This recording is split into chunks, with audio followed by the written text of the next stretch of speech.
तो hello and welcome यार। आज हम देखने वाले थ्रेड के बारे में। तो उससे पहले कि थ्रेड क्या है, हम एक और टॉपिक देख लेते हैं, कोऑपरेटिंग प्रोसेसेस। ये कोऑपरेटिंग प्रोसेसेस क्या होता है? इसमें क्या होता है कि कोऑपरेटिंग प्रोसेस में क्या होता है कि मल्टीपल प्रोसेसेस कंकरेंटली यानी एक टाइम पे चल रहे होते हैं और वो एक दूसरे को अफेक्ट कर देते हैं या फिर दूसरे से अफेक्ट हो जाते हैं बाय शेयरिंग द डेटा, यानी वो डेटा भी शेयर करते हैं और रिसोर्सेज भी शेयर करते हैं सिस्टम के। उसे कहते हैं हम कोऑपरेटिंग प्रोसेसेस। जैसे कि एग्जांपल देखते हैं हम, जैसे कि अगर आपको पता हो कि एक सॉफ्टवेयर आता है आफ्टर इफेक्ट और एक आता है हमारा प्रीमियर प्रो, और ये दोनों प्रोसेसेस हैं, ये दोनों चल रहे हैं कंकरेंटली। तो इसमें क्या होता है कि एक दूसरे को अफेक्ट कर देते हैं। किस प्रकार कि हम प्रीमियर से अगर कुछ इफेक्ट डाल रहे हो तो वो आफ्टर इफेक्ट में जाके और वहाँ पे हम हैवी एनिमेशन उसमें डाल सकते हैं, यानी एक दूसरे को ये रिसोर्स शेयर कर रहे हैं और एक दूसरे की मदद भी कर रहे हैं डेटा शेयर करने में। तो यहाँ से फिर हम आफ्टर इफेक्ट में जाते हैं और यहाँ बहुत सारा एनिमेशन जो भी करते हैं, एनिमेशन करने के बाद वो फिर हमें भेज देता है प्रीमियर में और बाकी काम हम इसमें करते हैं। तो इस प्रकार वो कोऑपरेटिंग प्रोसेस है, यानी वो एक दूसरे को कोऑपरेट कर रहे हैं, एक दूसरे के साथ डेटा हो या फिर रिसोर्सेस हो शेयर कर रहे हैं। तो इन्हें कहते हैं हम कोऑपरेटिंग प्रोसेसेस। तो हम देखेंगे हम थ्रेड के बारे में। थ्रेड जो होता है, थ्रेड भी एक single sequential flow of control होता है within a program. Thread का हिंदी में मतलब होता है धागा। वैसे अगर प्रोग्राम में हम ओएस में देखें, थ्रेड का मतलब है एक ऐसे कंट्रोल ऑफ फ्लो, एक ऐसा सीक्वेंशियल फ्लो ऑफ कंट्रोल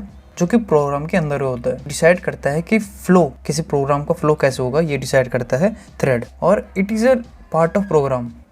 ये प्रोग्राम का पार्ट होता है पर ये प्रोग्राम नहीं होता। क्या थ्रेड एक प्रोग्राम नहीं है पर एक प्रोग्राम का पार्ट है।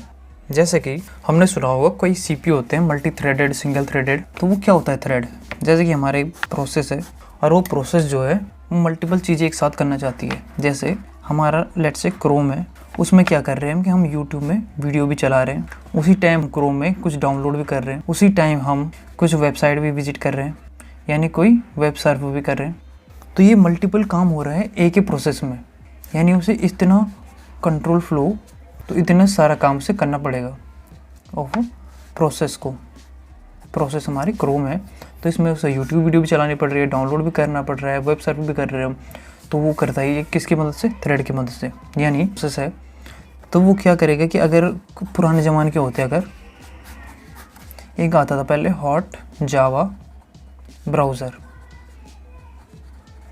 उसमें क्या होता था कि जो ब्राउज़र होता था वो सिर्फ एक बार में एक ही चीज़ करता। अगर आपने यहाँ पे कुछ डाउनलोड के लिए लगा रखा है, डाउनलोड हो रहा है, तो वो सिर्फ डाउनलोड ही करेगा। उस टाइम पे ना हम कुछ वीडियोस देख सकते हैं, ना कोई वेब सर्फ कर सकते हैं, ना और कुछ नहीं कर सकते। उस समय सिर्फ डाउनलोड होगा और बस वही होगा। पर अगर आप के देखें हम, जैसे कि ये नए ज़माने के ब्राउज़र है क्रोम, तो इस multiple task with in a process कर सकते हैं, यानी ये मल्टीपल थ्रेड दे देता है कि हम ये भी कर सकते हैं, ये भी कर सकते हैं, ये भी कर सकते हैं एक ही प्रोसेस के अंदर। यानी प्रोसेस मतलब रनिंग प्रोग्राम। तो इन अ प्रोसेस हम मल्टीपल चीज़ें करना है, तो उसके लिए हमें क्या ज़रूरत होगी? थ्रेड की। तो ये क्या करता है कि एक प्रोसेस से मल्टीपल रास्ते बना लेता है कि एक रास्ता जाएगा उसका YouTube के सर्वर पे और वहाँ से वो वीडियो रिक्वेस्ट भेजेगा और वहाँ से हमारा रिस्पांस आएगा कि आपकी वीडियो है और वो वीडियो चलेगी। ठीक है। अगला है हमारा डाउनलोड के लिए। तो वो जो भी चीज़ हमने डाउनलोड करनी है तो वहाँ जाएगा हमारा पहले रिक्वेस्ट और वहाँ से आएगा रिस्पांस और वो चीज़ वहाँ से डाउनलोड हो रही है इस रास्ते।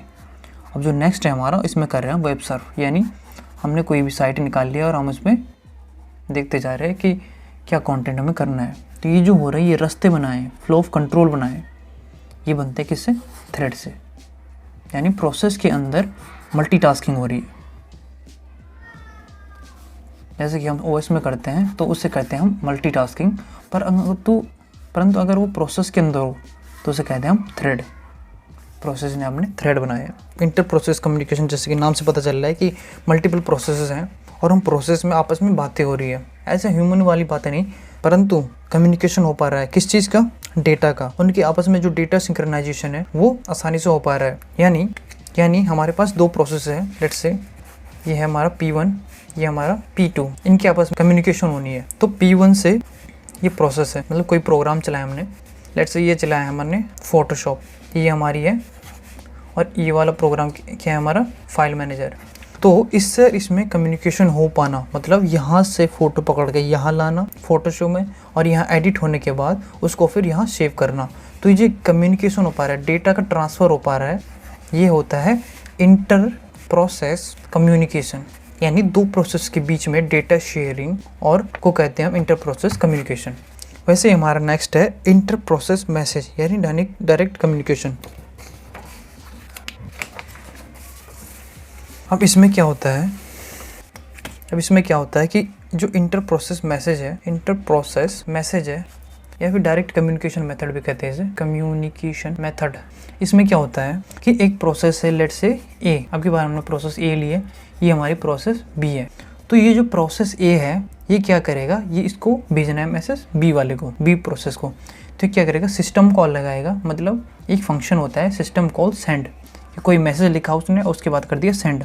और ये जो मैसेज है ये बफर मतलब होता है लोड होना। अंदर सिस्टम के अंदर क्या होता है कि जब तक कोई चीज़ पूरी ना हुई है तब तक वो लोड के अंदर जाती है, तो ओएस में वो चीज़ कॉपी हो जाती है। क्या हो जाती है, कॉपी हो जाती है। कब तक, जब तक ये जो सिस्टम ये जो प्रोसेस बी है हमारा, ये क्या ना करे, सिस्टम कॉल क्या ना करे, रिसीव ना करे। जब तक ये सिस्टम कॉल रिसीव नहीं करता तब तक वो वहाँ पे बफर में चलता रहता है। और जब उसने रिसीव कॉल कर लिया बी वाले ने, तो जो मैसेज है हमारा वो इसको सेंड कर दिया जाएगा। और उसके बाद जो बी वाला है उसमें मैसेज के अंदर जो भी इंस्ट्रक्शन दिए होते हैं वो सब वो एग्जीक्यूट कर लेगा। अगर कई बार क्या होता है कि बी ने तो रिसीव लगा लिया, बी ने क्या करा कि सिस्टम कॉल लगा लिया रिसीव, परंतु ए ने कोई मैसेज ही नहीं सेंड किया, ए ने कोई मैसेज सेंड नहीं किया और बी ने लगा लिया रिसीव का सिस्टम कॉल। तो हमारा जो ऑपरेटिंग सिस्टम है वो क्या कर देगा, ब्लॉक कर देगा। किसको, बी को। वो तब तक बी को ब्लॉक कर देगा जब तक वहाँ से ए से मैसेज ना जाए। यानी बी ने तो लगा लिया सिस्टम कॉल रिसीव, पर ए ने कोई मैसेज सेंड नहीं किया, तो क्या करेगा कि जब तक मैसेज आता है तब तक ऑपरेटिंग सिस्टम जो है वो ब्लॉक कर देगा। किसको, बी को ब्लॉक कर देगा। और कई बार क्या होता है कि ए जो है वो मल्टीपल मैसेज भेजता है, तो इसको जो मैसेजेस हमारे उनको वो क्यू कर लेता है, मैसेज 1, मैसेज 2, मैसेज 3, वो क्या कर लेता है, क्यू में डाल लेता है। और जो सबसे पहले भेजा है उसको वो दिखाता है, सबसे पहले बी को वो सबसे पहले वाला देता है पहले, फिर देता है सेकंड वाला, फिर थर्ड वाला, यानी वो क्यू में देता है। किस तरीके से कि जो सबसे पहले आया वो सबसे पहले देगा और जो उसके बाद आया वो उसके बाद देता है। यानी ये किस चीज़ में काम करते हैं, फिर फर्स्ट इन फर्स्ट आउट, इस पे काम करते हैं। वो जो पहला मैसेज जो है वो ए ने सेंड करा है, जो मैंने पहले ए ने बहुत सारे मैसेज सेंड करे, जो पहले आया था वही पहले बी को जाएगा, जो दूसरे नंबर पर आया था वो दूसरा जाएगा, और जो तीसरे नंबर पर आया था वो जाएगा तीसरा। तो ये है हमारा इंटर प्रोसेस मैसेजेस, जो कि डायरेक्ट कम्युनिकेशन मेथड भी कहते हैं इसे, डायरेक्ट कम्युनिकेशन मेथड।